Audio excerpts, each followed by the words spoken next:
दर्शकों, एक बार फिर से स्वागत है आपका पॉडकास्ट विद पुरस्कार में।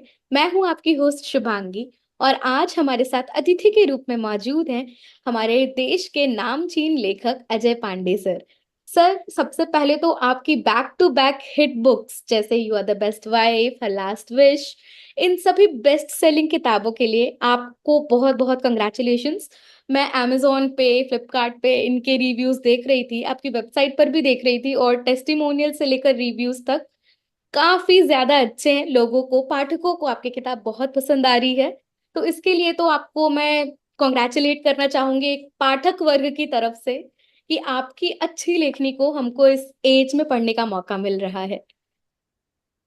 Thank you so much. It really means a lot. आपने बहुत ही वार्म वेलकम किया मेरा और मेरे बुक के बारे में, मेरी किताबों के बारे में बताया।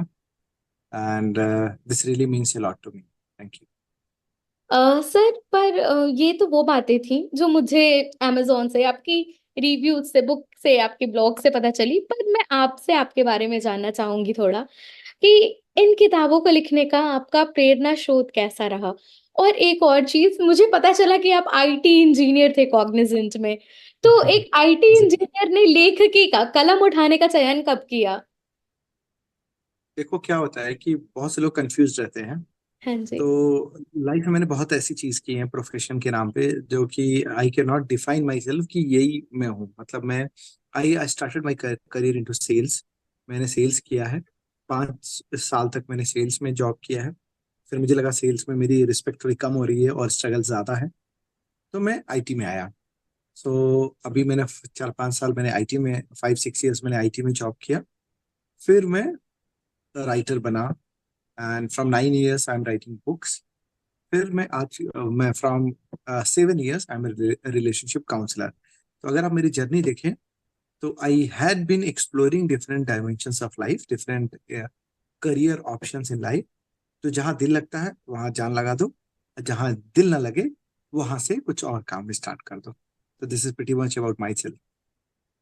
सर, इस लाइन से मैं एक पिक शेयर करना चाहूंगी। लोग फंसे रहते हैं आजकल अपनी जिंदगी में, जब उनको एक सतत like evergreen mode of income मिलता है ना, वो अपने दिल की सुनना छोड़ देते हैं और दिमाग पे ज्यादा भागते हैं। नौकरी है, मन नहीं भी लग रहा है, फिर भी रिस्क लेने से डरते हैं।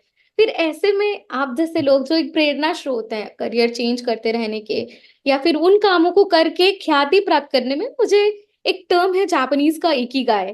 तो जब हम जिस काम को करते हुए ख्याति और पैसा दोनों प्राप्त करते हैं और उसमें हमारा मन भी लगता है, वो होता है इंसान का इकिगाई। लोगों को वो इकिगाई मिल नहीं पा रहा है, पर as I can see you, मुझे आप एक जीती जागती मूर्त दिखते इकिगाई के। तो ऐसी इनकरेजमेंट, ऐसे मोटिवेशन के लिए हम क्या कर सकते हैं? देखिए, ये तो बहुत ही प्रोफेशनल बात है। मतलब फर्स्ट ऑफ ऑल आपका इंटरेस्ट जहाँ है वहां पे आप काम करेंगे तो आप ज्यादा सेटिस्फाइड रहेंगे, ये बहुत नॉर्मल बात है। तो ये आपको अपना इकिगाई क्या होता है कि हम जॉब करते हैं 30 से 40 साल, ठीक है। तो 30 ईयर्स आप केवल पैसे के लिए नहीं भाग सकते। मतलब सेटिस्फैक्शन भी होना चाहिए। मतलब आप घर पे आए या ऑफिस में 8 घंटा बैठे तो ऐसा न लगे यार कहाँ बैठे थे। बस किसी तरह आप ऑफिस पहुंचे, हर हर एक घंटे बाद आप यही प्रे कर रहे हैं कि भाई टाइम बीते तो मैं अपने घर जाऊं या अपने दोस्तों से मिलने जाऊं या कहीं और जाऊं। तो सबसे पहली बात है कि आपको ये देखना होगा कि किसी ऐसे काम में जिसमें आप घंटों बैठे रह सकते हैं विदाउट डिस्ट्रैक्शन। समझ लीजिए आपका इकिगाई वही है, जहाँ पे आपने बिना घड़ी देखे आप घंटों बैठ सकते हैं। तो आप उसके आजू बाजू आप अपनी प्रॉफिटेबिलिटी, अपनी फाइनेंस देख लें। कुछ सेक्टर्स में आपको कभी प्रॉफिट नहीं होगा, तो आपको देखना है कि वहां पर रिस्क लेना है। जैसे आप पेंटर हैं, आप पेंटर है या टीचर है या कुछ और है, तो वहां पे एक लिमिटेड कंस्ट्रेंट है ग्रोथ के। अब आप वहां जाओगे तो आपको उसके मतलब ड्रॉबैक्स भी आपको फेस करना पड़ेगा। जैसे किसी का सेल्स में मन लगता है, सेल्स में बहुत पैसे हैं, तो you must be rising star. तो आपको देखना पड़ेगा, केवल शौक से काम नहीं चलेगा। शौक प्लस प्रैक्टिबिलिटी, ये दोनों चीज रहेगी तो आप आगे बढ़ सकते हैं।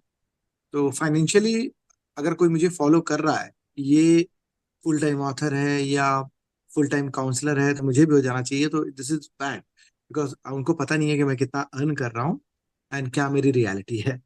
तो आप फेम के लिए या इन सब चीजों से इंस्पिरेशन लें, दैट्स फाइन। बाकी अगर फाइनेंशियल इंस्पिरेशन लेने का है तो कोई किसी ऑथर से ना ले तो अच्छा ओके, फाइनेंशियल एक्सपीरियंस के लिए ऑथर लाइक, हाँ ठीक है, क्योंकि क्रिएटिव काम है, दिल से लगाने वाला काम है। ऑथर के लिए पैसा से ज्यादा पॉपुलैरिटी मायने रखती है शायद। है। ये बात नहीं है। मैं कहूँ कि अ, इतने पैसे बनते नहीं हैं बीइंग ए राइटर। एक्चुअल में क्या होता है, लोग इंडिया में बुक खरीदना नहीं चाहते हैं, बुक में इन्वेस्ट कम करते हैं। अगर आप 200 रुपए की, अगर आप किसी क्रॉसवर्ड पे चले जाए, किसी सपना बुक स्टोर पे चले जाए, आप देखेंगे लोग बुक देखने आते हैं, बिलिंग काउंटर पे कम नजर आते हैं। तो जब बुक बिकेगी नहीं तो आपको पैसे कहाँ से आएंगे? प्लस कोई बुक खरीदता है तो उससे 10 लोग बुक पढ़ते हैं। खरीदना नहीं चाहता तो बुक मांगना बड़ा नॉर्मल सा हो गया है कि आपने बुक पढ़ी है, मुझे दे देना, मैं क्यों खरीदूं। तो बड़ा नॉर्मल सा हो गया है। तीसरा, कि रीडिंग कल्चर थोड़ा सा इंडिया का खराब हो चुका है because of lot of distraction. Unlimited Jio का इंटरनेट है, यूट्यूब है, इंस्टाग्राम है, स्नैपचैट है। आज की जनरेशन बुक पढ़ना नहीं चाहती। और ये मतलब अभी आप जैसे जैसे ट्रेन पे जाते हैं या फ्लाइट में जाएं तो आप देखें, पहले सबके हाथ में बुक रहती थी, अब सबके हाथ में मोबाइल रहता है, या चार्जर रहता है, या वो क्या बोलते हैं, या पावर बैंक रहता है। तो ये सेगमेंट ओवरऑल गिरता जा रहा है। तो पहले अगर 10 लाख लोग एक साल में बुक पढ़ते थे, ये सेगमेंट अभी 1 लाख या 2 लाख पे पहुंच चुका है। तो एक डिक्लाइनिंग सेक्टर में आपको प्रॉफिट नहीं बनेगा। तो इसलिए मैं कह रहा हूँ फाइनेंशियल इंस्पिरेशन आप मुझसे ना लें। सर, चूंकि आपने भी मेंशन किया कि आप एक रिलेशनशिप काउंसलर भी हैं, मैं जानना चाहूंगी कि एक तरफ आज के लोग रिलेशनशिप में बहुत जल्दी आ जाते हैं, और दूसरी तरफ ये कि 4 दिन का अकेलापन भी उनसे सस्टेन नहीं हो पाता, और ब्रेकअप्स या फिर एक्स्ट्रा मैरिटल अफेयर जैसे केसेस काफी बढ़ गई हैं। इस बात पर आपको युवा को क्या कहना चाहेंगे, या जो नए रिलेशनशिप्स में आ रहे, जो नई शादियां हो रही हैं? आपने एक्चुअली में 2-3 क्वेश्चन एक बार में पूछ लिया। एक अकेलापन का भी पूछ लिया, इतनी जल्दी लोग इश्क में भी चले जा रहे हैं वो भी पूछ लिया। देखिए, प्यार को ऐसा समझ रहे हैं, प्यार और सेक्स उनके लिए सेम हो चुका है। तो उनके लिए ये है कि अगर कोई प्यार कर रहा है, eager है, तो वो सेक्स में इंटरेस्टेड है। तो वाई एम टेलिंग, मतलब जिसको सेक्सुअल अट्रैक्शन है वो भी प्यार में घुसा पड़ा है, उसको लग रहा है वो प्यार है, प्यार है नहीं। तो जो रियल लव है, देखिए लव का पर्पस क्या है, लव का मीनिंग क्या है? सेक्रीफाइस। सेक्रीफाइस तभी आएगी जब आपकी बिलोंगिंगनेस है उस पर्सन से। आज के लोग, कल के लोगों को इतने ऑप्शंस हैं, इतनी फैसिलिटीज हैं, इतने इन्फॉर्म्ड हैं, इतने नॉलेजेबल हैं, हर चीज में बिजनेस चाहिए, हर चीज में प्रॉफिट चाहिए, उनसे प्यार नहीं हो पाता। प्यार मूर्खों की बात है, प्यार समझदारी की बात नहीं है। जो जितना ज्यादा समझदार रहेगा उसको उतना प्यार कम होगा। तो आजकल के लोग बहुत समझदार होते जा रहे हैं, पंगा ये है। थोड़े से भोले रहो, थोड़े से बेवकूफ रहो, तो ये आप प्यार कर सकते हो। तो क्या होता है कि जब आपके जो हार्मोनल नीड्स हैं आप उसको प्यार समझ लेते हो, और या तो आप इतने समझदार हो कि प्यार में जाते हो, देखते हो यार कोई बेनिफिट नहीं हो रहा है, हम प्यार से बाहर निकल लेते हैं। तो ये प्रॉब्लम है इस जनरेशन की। ये साइकिल होगा, बाद में उनको कुछ टाइम के बाद वो ठीक होने लग जाएंगे। पर सर, कई बार एक पार्टनर के होते हुए भी I guess second partner, third partner की तरफ लोग अट्रैक्ट होते हैं। ये अट्रैक्शन वाला क्रेज तो और ज्यादा बढ़ गया है। नहीं, ऑप्शन है ये ऐसी कोई बात नहीं। आप अगर ऐसे समझे, बहुत सिंपल सी बात है। आपको पनीर बहुत ज्यादा पसंद है, अब आपके सामने बिरयानी आ जाएगी, आपके सामने कोई रायता आ जाएगा अच्छा सा, और आपको, आप उम्मीद करो कि बंदा बस पनीर ही खाए बिकॉज पनीर से ही प्यार है उसको, तो बड़ा मुश्किल हो जाएगा। पहले क्या था, पहले आप रेस्टोरेंट में जाते थे तो केवल पनीर ही था और मेन्यू में कुछ था नहीं। तो आप पनीर से खुश हो, पनीर की तारीफ करते थे, पनीर में जिंदा रहते थे, और हैप्पी भी रहते थे क्योंकि कुछ था ही नहीं। अभी थालियों में इतने ज्यादा ऑप्शंस हैं, और तो उनका उनका डिस्ट्रैक्शन नॉर्मल है। तो ये नॉर्मल फेज है, और इसमें उनको ब्लेम करने की बजाय उनको समझने की जरूरत है।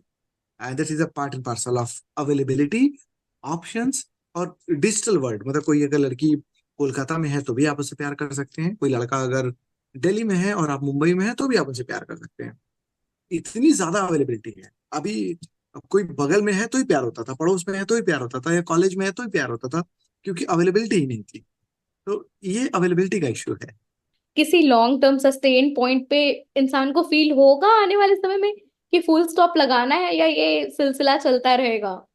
देखिए क्या होगा, हर चीज का, हर बुरी चीज का एक एक्सपायरी डेट होता है, अच्छी चीज का भी हो जाता है। मतलब अगर आप देखें कि अगर आपको पनीर डेली मिले तो आप एक टाइम के बाद बोर भी हो जाएंगे। तो यही होता है कि आप कुछ टाइम के बाद आप इतने ऑप्शंस जा जाके थक चुके होंगे। जैसे अगर आप देखें ब्लैक एंड व्हाइट ड्रेस का फिर से फैशन आ गया। पहले बीच में कलर, बहुत कलर्स का फैशन आता था, हर चीज रेड येलो ग्रीन यही सब चाहिए थी। बट अभी ब्लैक एंड व्हाइट का फैशन आ गया। तो क्या है कि ये एक फैशन की तरह है, मतलब लोग पढ़ नहीं रहे हैं ये। इश्क भी एक फैशन की तरह है। अभी सबको इश्क हो रहा है, बाद में लोग इश्क से बोर हो चुके होंगे, उनका हर से फेथ उठ जाएगा, फिर वो वापस आ जाएंगे। But human can not survive without love. तो इतना नहीं होगा कि वो जीरो हो गया, थोड़ा मैनिपुलेट हो जाएगा, थोड़ा चेंज हो जाएगा। बट प्यार की भूख या प्यार की रिक्वायरमेंट हमेशा रहने वाली है। Sure sir. सर, एक तो दोस्ती प्रेम और जातिवाद में जूझता जोड़ा, हालांकि अजय और भावना जी की जिक्र हो रही है इसमें, वो किताब में मिल तो गए थे, मगर वो बिछोह अजय के लिए काफी असहनीय था। क्या इस किरदार को भावनात्मक या वास्तविक ताल्लुकात आप कहीं रखते हैं? ये मेरी ही कहानी है अजय भावना। अगर आप देखें मैंने अपना नाम क्यों यूज किया है, बिकॉज ये मेरी ही कहानी है। तो सब कुछ रियल है। मतलब you are the best wife की अगर आप बात कर रही हैं, तो जो मेरी पहली कहानी है, जो मेरी अपनी कहानी है, वो एक ट्रू स्टोरी है। मतलब आप जो बात कर रहे हैं, थोड़ा नहीं, वो एक एक लाइन मेरे जीवन से रिलेटेड है, मेरी अपनी कहानी है, मेरा अपनापन है। सर, लोग आजकल अपने माता पिता का ख्याल नहीं रखते, मगर भावना के जाने के बाद अजय उनके पेरेंट्स का भी ख्याल रखते थे, अपनी लाइफ भी आगे बढ़ाते रहे।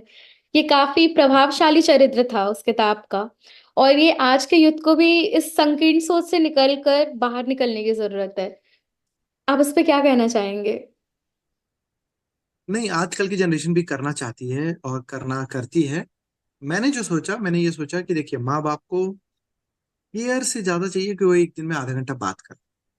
मैं बिलीव करता हूँ कि अगर उनको कोई अपना कॉल कर ले जिससे वो दिल से दिल की बात कर सके, तो उनको बहुत सुकून मिलता है। और मुझे लगा ये मैं कर सकता हूँ और ये करना चाहिए। और मेरी मेरी ये मैंने ये भी सोच देखी है कि अगर two broken people can make a good relationship. मतलब क्या होता है कि अगर आपका भी दिल टूटा है और किसी और का भी दिल टूटा है, और दोनों मिलके अगर बात करें, तो एक गजब का, क्या बोलते हैं, इमोशनल एक्सचेंज होता है। मतलब ये थेरेपी में, अब मैं जब रिलेशनशिप काउंसलिंग भी करता हूँ, तो अगर आप अपनी बात भी शेयर करें, आप थोड़े से हल्के हो जाते हो। तो I decided very small thing. मैं ये नहीं कहूंगा कि मैंने बहुत बहुत बड़ा सेक्रीफाइस किया लाइफ में। इतनी छोटा तो बनता है। एक पर्सन था मेरे साथ जिनको मैंने लाइफ में सबसे ज्यादा प्यार किया, थोड़ी जिम्मेदारियां तो बनती हैं उनके लिए। बिल्कुल सर। सर, आपने अपनी book you are the best friend में एक कोट लिखा है, let me tell you, depression is a problem of the intelligent, fools never suffer from it. जबकि आए दिन खबरों में डिप्रेशन के मरीजों की संख्या बढ़ रही है, उनका इजाफा हो रहा है, लोग ज्यादा ग्रसित हो रहे हैं, ऐसी चिंताजनक मैसेजेस आती रहती हैं। पर आपका ये सोचना, क्या ये सिर्फ सोच का फर्क है? मैं आपकी राय जानना चाहूंगी इस चीज पर। ये एक्चुअल में, मैं गया था एक आर्ट ऑफ लिविंग सेंटर में। तो मैं बड़ा डिप्रेशन में था, तो मुझे लगता था कि मैं लेस कैपेबल हूँ या कुछ भी है। तो मैंने उससे कहा कि यार ये बताओ कि आ, मैं कैसे इससे बाहर निकलूं। तो उन्होंने एक बड़ी अच्छी चीज बोली कि यार कभी मूर्खों को डिप्रेशन में जाते देखा है? मैंने कहा नहीं। कहते क्यों? तो फिर उसने बोला बच्चों को डिप्रेशन में जाते देखा है, कम होते हैं। मैं कहा नहीं। बोला ऐसा होता क्यों है? कहता है कि देखो, डिप्रेशन में वही जाएगा जो सोचेगा, जिसको सोचने समझने की शक्ति है। तो depression the problem of intelligent, fools never suffer from. जैसे कुछ लोग आपको डिप्रेशन को लाइट लेते हुए मिल जाएंगे और कहेंगे यार डिप्रेशन फालतूगिरी का है, अमीरों के चोचले हैं, ड्रामा है, नौटंकी है। इन सब चीजों से ऊपर depression is the problem of intelligent, fools never suffer from it. जो सोच ही नहीं सकता है, जिसके विचार ही नहीं डेवलप हुए हैं, जो बच्चे हैं छोटे, वात्सल टाइप के हैं, अब उनसे आप डिप्रेशन की बात नहीं कर सकते। उनके लिए डिप्रेशन ड्रामा है। सर, तो ऐसे में वो लोग जो वाकई ओवर थिंकिंग जैसी चीजों से ग्रसित रहते हैं, वो इस फेज से कैसे निकल सकते हैं, कैसे खुद को ज्यादा प्रोडक्टिव कर सकते हैं? हाँ, ओवर थिंकिंग को कंट्रोल करना आप पूछ रहे हैं, डायरेक्टली इनडायरेक्टली। ओवर थिंकिंग को कंट्रोल करने का सबसे अच्छा तरीका है कि आप ये सोचें, you can not control everything. मतलब अगर आप कार चलाना चाहें, तो अगर आप देखें तो कार में आप चाहे जितनी कोशिश कर लें, गारंटी है कि एक्सीडेंट नहीं होगा। मतलब आप नई कार ले लें, जाने पहचाने रास्तों में जाएं, धीमा चलाएं, या कुछ और भी कर लें, क्या गारंटी एक्सीडेंट नहीं होगा? नहीं। तो एक्सीडेंट सोचना कि बार बार मेरा एक्सीडेंट ना हो, ये ओवर थिंकिंग है। बट आपके हाथ में क्या है कि आप ये सब चीजें कर सकते हैं। कार स्लो चला सकते हैं, नई कार ले सकते हैं, दिन में चला सकते हैं। तो जब आप इन सब चीजों में सोचते हैं जो आप कंट्रोल कर सकते हैं, तो अब आप ओवर थिंकिंग नहीं करते, बिकॉज आप वो कंट्रोल कर सकते हैं। नॉर्मली आप ओवर थिंकिंग तब करते हैं जब आप उन चीजों पे फोकस करते हैं जो आपके कंट्रोल में नहीं है। तो अगर आपको ओवर थिंकिंग से बाहर निकलना है, तो आपको समझना चाहिए you can not control everything, and you are not the best. ये दो चीज अगर आप अपने अंदर अपने आप को याद दिलाएं, and it is okay, you should not be the best, because जब बेस्ट होने का प्रेशर जब आता है, तो आप ओवर थिंक करने लग जाते हो। ये दो दो सलाह है मेरी, जिससे आप ओवर थिंकिंग छोड़ सकते हैं।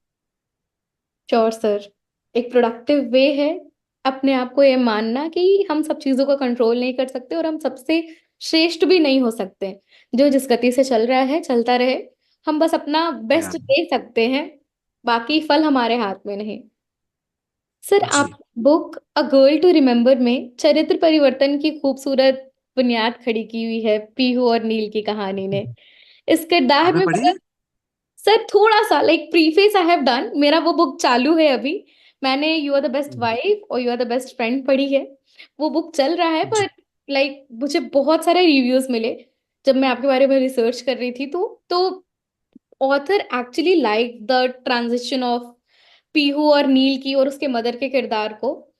तो आज भी हम्म, मैं रियल वर्ल्ड की बात करूं तो विलन को ज्यादा एम्फसाइज किया जाता है, लोग विलन कैरेक्टर से ज्यादा इंस्पायर होने लग गए। उनको शायद ऐसा लगता है कि बुरा बनने में आपको अच्छा होने का जरूरत नहीं है।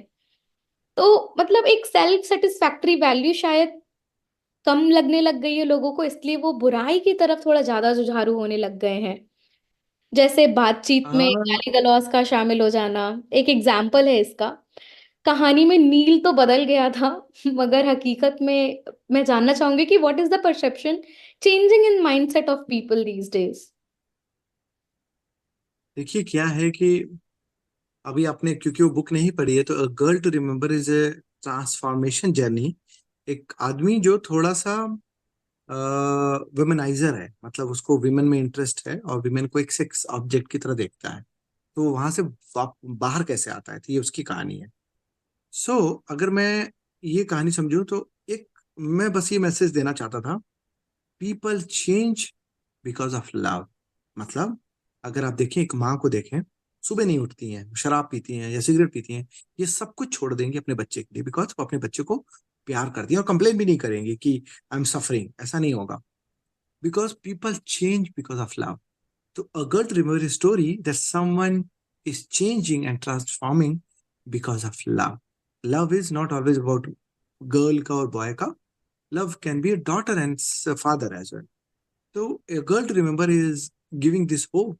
You can change and transform because of love. Sure sir, like love, right direction. कई बार हमें लगता है कि हम वीक हो भी रहे हैं तो शायद सही दिशा और प्यार हमें हमारे कैरेक्टर को बूस्ट करने में, एक सही कैरेक्टर बिल्ड करने में मदद करती है। सर, जी। आपकी अधिकतर कहानियों में प्रेमियों का साथ लंबा नहीं चल पाया है। एक की हम्म, सफरेट ज्यादा है, दूसरे का पेशेंस ज्यादा है। आपने हम्म, एचआईवी जैसे टैबू टॉपिक्स को भी अपनी किताब हर लास्ट विश में बेमिसाल तरीके से दर्शाया है। तो मैं आपकी लेखिकी की उस तरह से भी फैन हो गई हूँ क्योंकि आप बहुत रियल टाइप टॉपिक्स लेकर के आए हैं अपने बुक्स में। इस तरह की जी। कंपोजिशन के लिए आप कैसे इंस्पायर होते हैं? लाइक लोग जनरल चीजें लिखते हैं, लव अफेयर्स, बाकी चीजें, डिप्रेशन, ब्रेकअप, पर मॉडर्न प्रॉब्लम्स को इनकलकेट करना उन बुक्स में, that's beautiful thing. See, when I was writing, मैं बहुत सी किताबें पढ़ता था और आज भी पढ़ता हूँ। तो मुझे एक समय ये लगा कि मैं किताब पढ़ता क्यों हूँ? तो I always think of this question, और मुझे लगता था कि मुझे किताबों से कुछ लेसन भी चाहिए। एक किताब का काम है आपको एंटरटेनमेंट देना, लिटरेरी एंटरटेनमेंट देना, पता सेटिस्फाई कराना, मजा आना, प्लस एक मैसेज देना। तो मैंने सोचा यार, every book has to deliver some message. और वो मैसेज आपको ऐसे क्या है कि अगर ऐसे ही आपको कोई बताए कि सुबह उठना अच्छी बात है, तो आपको नहीं समझ में आएगा। बट आपको स्टोरी बताई जाए कि एक लड़का था, सुबह नहीं उठता था, उसको ये प्रॉब्लम है, ये प्रॉब्लम है, ये कहानी एंटरटेनमेंट के साथ तब बोला जाए सुबह उठना अच्छी बात है, तो उसको समझ में आता है। I thought let's go this entertainment and social message go hand in hand. तो मैंने केवल HIV पे नहीं, मैंने प्रोस्टिट्यूशन पे लिखा है, मैंने डार्क स्किन पे लिखा है, मैंने you are the best wife में वाइफ को कैसे ट्रीट करें या लव को करें उसके बारे में लिखा है, डिप्रेशन से कैसे बाहर निकले उसके बारे में लिखा है, वो बुक है you are the best friend. मैंने रिलीजन के बारे में लिखा है, different religion giving the same message, everything I never told you. Every time I try to bring one social message. जैसे मैं अगली बुक लिख रहा हूँ फॉरगिवनेस पे, what is the use of forgiveness, how you can you know become a better person. Sir यहाँ से जब you are the best wife का जिक्र हो रहा है, तो जब तक मुझे आपकी लीड मिली नहीं थी, Dave, I and my roommate was discussing कि शी वाज टेलिंग मी कि तुमने वो किताब पढ़ी, you are the best wife, it is one of the most loving book I have ever read. और उसी के कुछ दिन के बाद I got your contact for this podcast. तो मैंने उसको बोला जी कि जी। यू नो मेरा अगला पॉडकास्ट अजय सर के साथ होने वाला है, तुम बात कर रही थी ना। और she was next to happy कि ठीक है, हम देखेंगे कैसे चल रही है चीजें। तो जी जी। सिर्फ किताब नहीं, इट्स ऑल अ पर्सनालिटी जो बुक के थ्रू राइटर अपने पाठकों को देता है। मैं और आप तो बात कर रहे हैं, पर आपकी किताबों को पढ़ने वाला आपकी रचना नहीं, शायद आपका अंश भी पढ़ रहा है, आपसे भी सीख रहा है। ऐसे ही आपने जी। अपनी लेटेस्ट किताब द अनएक्सपेक्टेड गिफ्ट में जितने तरीके से उस ट्रांसजेंडर वाले इशू को पेश किया, दैट वाज आल्सो गुड। हम्म। तो ट्रांसजेंडर एक बहुत हिडन टैबू मुद्दा था। लोग अभी तक औरतों को मर्दों की बराबरी की कैटेगरी में नहीं देख पाते तरीके से। ऐसे में ट्रांसजेंडर जी। को हाईलाइट करना, इस पे आपकी क्या राय है? देखिए, ट्रांसजेंडर ये हो या कोई भी और कम्युनिटी हो, जो बेचारा अपने लिए रिस्पॉन्सिबल नहीं है, तो आप उसको कैसे जज किए पड़े हो? मुझे तो ये लॉजिक ही नहीं समझ में आता। मतलब आप जैसे बहुत से लोग मुस्लिम से चिढ़ रहे हैं या हिंदुओं से चिढ़ रहे हैं, मुझे समझ में नहीं आता। बेचारा पैदा होता है, उसको वो रिवॉर्ड मिल जाता है कि he born in a Muslim family, he is a Muslim. आप उसकी वजह से उसको हेट कर रहे हो जिसके लिए वो रिस्पॉन्सिबल ही नहीं है। सेम वे, अगर आप देखें कि एक ट्रांसजेंडर है, वो डिसाइड थोड़ी नहीं करता है कि मैं ट्रांसजेंडर, मेरे पास ऑप्शन था मेन और वीमेन बनने का और मैं ट्रांसजेंडर बन गया, उसकी ये चॉइस होती है नहीं बेचारे की। तो ये बड़ा नेचुरल सा सवाल है। मैंने उनका दर्द दिखाया कि भाई देखो, उन्होंने लाइफ में कोई बुरा नहीं किया है, और वो अच्छे इंसान है। अब जाके उनसे बात तो करो। आपने आपने अक्सर देखा होगा कि जैसे एक बुक थी, to kill an mockingbird, ठीक है? सो मे बी, सो उस बुक में एक निग्रो रहता है, एक ब्लैक मैन रहता है, जिससे सबको चिढ़ते रहते हैं, सबको वो गुंडा लगता है, सबको क्रिमिनल लगता है, बट बाद में बहुत ऑनेस्ट, बहुत अच्छा इंसान रहता है, he was like a true hero. तो देखा गया कि लोग उससे, क्योंकि वो अच्छा नहीं दिखता था, तो लोग उससे गैप बनाते थे, किसी ने बात ही नहीं की थी उससे। जब बात किया तब पता चला कि वो कितना अच्छा इंसान था। तो कभी ट्रांसजेंडर के साथ बैठो, बात करो, उनको समझो, तब समझ में आया। कभी प्रोस्टिट्यूट के साथ समझो, जैसे एक प्रोस्टिट्यूट को बाहर से देखते हैं, लगता है इजी मनी है, बेचारी लिपस्टिक लगा के बैठी है, खड़ी है, उसको बस सेक्स देगी, 5,000 रुपये मिल जाएंगे, खत्म है। बट आप उनके साथ कभी बैठ के बात तो करो, तब तो आपको समझ में आएगा कि उनकी लाइफ का स्ट्रगल क्या है।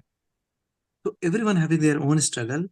आप उनको पहचानो, जानो, समझो, पढ़ो, तब तो आप उनको समझ पाओगे, उनके लिए सेंसिटिव हो पाओगे। सर, जब कम्युनिकेशन की बात ही हो रही है, तो आई जस्ट रिमेम्बर मेरे भैया की शादी पे अ ग्रुप ऑफ हाँ। किन्नर came to celebrate the joy. And मैं झूठ नहीं बोलूंगी, one among them was extremely beautiful. मुझे नहीं लगता कि पूरे शहर में इतनी सुंदर महिला मैंने देखी थी। And I gave her the compliment कि मैम आप बहुत सुंदर है। और बहुत अनएक्सपेक्टेड रिप्लाई मुझे मिला था कि इस सुंदरता का क्या फायदा। और मुझे ऐसा लगा था कि a piece of mind is broken there, कि उनको जो उनका बेस्ट क्वालिटी है ना, वो भी वो नहीं देख पा रही हैं अपने सिचुएशन के कारण राइट नाउ। हम्म। नहीं देखिए, मैं आपकी जो सिचुएशन थी, मैं समझ उसको उनको समझ पा रहा हूँ कि उन पे क्या गुजर रही होगी। मतलब beauty always accomplish with good partner. मतलब ये तो ऐसी वाली बात हो गई, कोई शो पीस पड़ा है दुकान पे, कोई इसको खरीद नहीं रहा, ले नहीं जाना चाहता, सब कह रहे हैं अच्छा है बस। तो वो है, it's so painful situation, we can not help it, so that's life. और आपको उस सिचुएशन के बाद, अगर आपने उनसे मिले नहीं होते, आपने बात नहीं की होती, शायद एक डिफरेंट काइंड ऑफ थॉट आप ट्रांसजेंडर के बारे में रखते। अब उनसे मिलने के बाद, बात करने के बाद, एक अलग सोच के साथ आप यहाँ बैठे हैं। बिल्कुल। सर, जज्बात तो सबके पास होते हैं, मगर उनको इस तरह से शब्दों में वर्णन करना बहुत कठिन होता है। तभी कहते हैं लेखक बनना मुश्किल है, पर पाठक बनना बहुत आसान। लेकिन आज चैट्स और एआई के जमाने में क्या ये जी, दोनों चीजें, लाइक एआई से स्क्रिप्ट राइटिंग और बाकी कंटेंट राइटिंग वाले थॉट्स, ये लेखकी को प्रमोट कर रहे हैं या demote, like being a writer? It's good, because अभी क्या है कि अब कोई भी राइटर बन सकता है। अब लैंग्वेज बैरियर नहीं है। अब थॉट्स पे बात होगी, अब इंग्लिश की बात नहीं होगी। तो writing is not about English, writing about thoughts. तो जिसके अच्छे थॉट्स होंगे वो आगे जाएगा। Competition is always good. The real problem is people are not reading. आप पढ़ो तो। अभी जो आज इंग्लिश लिटरेचर है, कॉन्टेम्परेरी लिटरेचर है, वो जितना आज है 10 साल पहले उतना नहीं था। It's keep on evolving, keep on growing. Competition is good. और ज्यादा लोग पढ़ रहे हैं। अभी English is just a language, पहले इंग्लिश वाज स्टेटस सिंबल। तो हम और भी फिर आगे जाएंगे। So so this literature will evolve, competition is good, I am very positive. Only पंगा, लोग पढ़ेंगे नहीं। ये एक सरदर्द है। मतलब अच्छी कहानियों को पढ़ेंगे लोग, जब पढ़ेंगे नहीं तो अच्छी कहानी लिखेगा नहीं कोई। क्यों? क्योंकि लगेगा मैं मेहनत क्यों करूं, I will not going to earn. लोग पढ़ने वाले कम है, वो फर्क है, और that is a risky thing. Focus और अटेंशन स्पैन समय के साथ बहुत रिड्यूस हो चुका है लोगों में। इसीलिए शायद घंटों रील स्क्रॉल करने वाले लोग 15 मिनट बुक भी नहीं पढ़ पाते। तो like how to make a reading and studying habit? Reading habit, देखिए कोई भी हैबिट आपको अच्छी बनानी है, पहली बात तो वो हैबिट आपके लिए इजी होनी चाहिए। मतलब पहले तो आपके सर के पास किताब होनी चाहिए, ताकि आप बेड पे जाएं तो किताब ऑप्शन हो पढ़ने का। दूसरा, आपको अच्छी किताब उठानी चाहिए, ताकि एक एंटरटेनमेंट वाली किताब, मतलब लोग जोश जोश में ऐसी किताब उठा लेंगे जिसमें बहुत ज्यादा ज्ञान होगा, वो बोर हो जाएंगे 3 चैप्टर के बाद, बोलेंगे मुझसे नहीं पढ़ा जाता। थोड़ा कश्मीर। इंटरेस्टिंग किताब उठा लो, मे बी स्टोरी उठा लो। पढ़ने की आदत जब बन जाए तो कुछ भी उठाओ। तो एक तो दूसरा टिप ये है। तीसरा, आपको ये सोचना पड़ेगा, अगर आप मेंटली अपने आप माइंड की एक्सरसाइज करना चाहते हैं। देखिए, अगर आप जिमनास्ट बनना चाहते हैं तो आप जिम करेंगे, आप कसरत करेंगे, वो दूसरी चीज। आप पेंटर बनना चाहते हैं तो पेंटिंग करेंगे। आप अच्छे कुक बनना चाहते हैं तो किचन में ज्यादा टाइम बिताएंगे। बट अगर आप मेच्योर बनना चाहते हैं, आप अपनी मेमोरी बढ़ाना चाहते हैं, आप शार्प माइंडेड बनना चाहते हैं, तो आप क्या करेंगे? माइंड की एक्सरसाइज है रीडिंग। तो माइंड आपका सबसे स्ट्रांग पार्ट है, सबको पता है। माइंड के अगर आप सब कुछ है, सारे बॉडी पार्ट्स काम करते हैं, लेकिन माइंड ही नहीं है, तो क्या करोगे? तो माइंड की एक्सरसाइज करो भाई, किताबें पढ़ो। इसके अलावा कोई चॉइस नहीं है। सर, इसी के साथ मैं हमारे कॉन्वर्सेशन के लास्ट क्वेश्चन पे आना चाहूंगी। The girl in red lipstick में ललिता, अरुण और काजल की स्टोरी दो अलग अलग पहलुओं को दर्शाती है। प्रोस्टिट्यूशन जी। को लेकर आज भी जागरूकता तो है, पर उससे ज्यादा घृणा की भावना है लोगों में। ललिता के साथ अरुण तो था, पर भेदभाव हमारे समाज में मिट नहीं पा रहा है। तो ये ये पूरा तबका मेन लाइन पर कैसे आ सकता है? What youth can do? नहीं, यूथ, देखिए पहली बात आपको समझनी पड़ेगी। पहले लोग सेक्स को एज ए टैबू समझते थे, तो someone is selling her body, तो उसकी रिस्पेक्ट ऑब्वियसली नहीं होगी, ये नेचुरल है। बिकॉज जिस चीज को आप टैबू समझ रहे हैं, मतलब जैसे शराब पीना कुछ सालों पहले बहुत टैबू था, तो आप उस बंदे की कैसे रिस्पेक्ट करेंगे जो शराब पीता है? आज नॉर्मल हो चुका है। उसी तरह जैसे आप सेक्स नॉर्मल है, तो सेक्स वर्कर को आप कैसे कह रहे हो? मतलब वो तो आपका कुछ ऐसा ले नहीं रहा है। वो इनफैक्ट आपको वो काम, वो चीज करा रहा है जिसके लिए आपको बहुत मेहनत करनी पड़ेगी।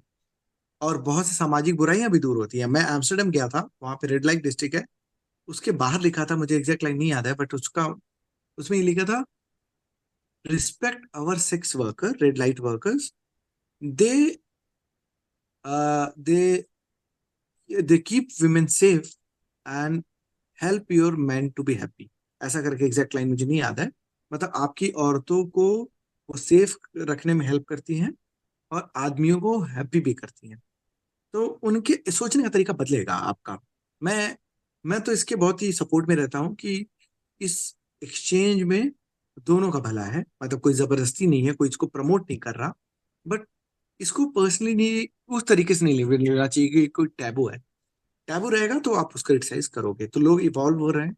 लोग आजकल इंडिया में सेक्स को एक बड़ी चीज नहीं मानते, एक नॉर्मल चीज है, बल्कि आप बात भी कर सकते हैं। तो चीजें इवॉल्व होंगी, लोग उनको जज कम करेंगे। प्लस लोगों की थोड़ी जलन भी होती है कि उनको आसानी से पैसे मिल जाते हैं, इसलिए ज्यादा जलन है। तो थोड़े टैबू है, थोड़ा जलन है, जलने वाले जलते रहेंगे। तो आप आगे बढ़े, जो जिसको जो करना है वो करता रहे। Sure sir. वैसे आपकी सारी बुक्स टैबू के ओपननेस पे ही है, तो मैं एक बार दर्शकों को भी अपील करना चाहूंगी कि if you have not read his books, please पढ़िए। आपके दिमाग और आपकी कहानियां बहुत अलग हैं और आप सही दिशा में उन्हें रिलेट कर पाएंगे। सर, एक लास्ट मैसेज मैं आपसे चाहूंगी जो पाठकों को या दर्शकों को देना चाहें। देखिए, ये लाइफ का लेसन मैं दे देता हूँ, पर रीडर तो जब बुक पढ़ेगा तो उसको बहुत से लेसन मिल जाएंगे। श्योर। देखिए, लाइफ का पर्पस, आप अपने आप से सवाल करें, लाइफ का पर्पस क्या है। लाइफ का पर्पस शादी करना, बच्चे करना, पैसे कमाना, घूमना, लाइफ का पर्पस ये नहीं है। लाइफ का पर्पस खुश रहना है। So anything that makes you happy in long run, never regret for that. Because आप, मतलब खुश रहने के लिए जो जिंदा है, सो आप खुश रहने को वेस्टेज ऑफ टाइम ना कहें। मतलब मेरे पास एक मैडम आई थी एक बार, मेरी मेरी क्लाइंट थी। उन्होंने कहा मैंने 3 साल बर्बाद कर दिए, मैं एक गलत रिलेशनशिप में थी। तो मैंने कहा आप 3 साल खुश थे? कहती हाँ, बट अब वो मेरे साथ नहीं है, तो मेरा 3 साल बर्बाद हो गया। मैंने कहा उस 3 साल में क्या करते आप, आईएएस बनने वाले थे? तो बोले पता नहीं, मैं दूसरे लड़के के साथ रहती। मैंने कहा दूसरे लड़के के साथ रहते तो क्या करते? खुश ही तो रहते। तो never regret, that makes you happy. तो happiness is the key. Always focus. अगर आप कुछ कर भी रहे हो और यू आर नॉट हैप्पी, तो फिर कर क्यों रहे हो? तो वो काम करो जिसमें खुशी मिले ना। टाइम पास किस बात का है? तो with this note, and try to choose the long term happiness. मतलब शराब पीने से खुशी मिलती है, पर लॉन्ग टर्म हैप्पीनेस नहीं है। आप आज सुबह पी लो, आज सुबह पी रहे हैं, शाम को परेशान रहेंगे, हफ्ते भर बाद परेशान रहोगे। तो try to choose long term happiness. Anything that makes you happy, never regret that. All the best, take care. It was absolutely amazing talking to you Shubhangi. अच्छा लगा आपसे बात करके। Thank you sir. ऐसा लगा मैं एक पुराने पुराने दोस्त से बात कर रहा था, बहुत हार्ट टू हार्ट हमने बातें की। Take care, keep up this channel growing. I must appreciate your effort and time and respect that you have shown to me. Take care. Bye bye. Thank you sir, thank you so much for joining and taking up time.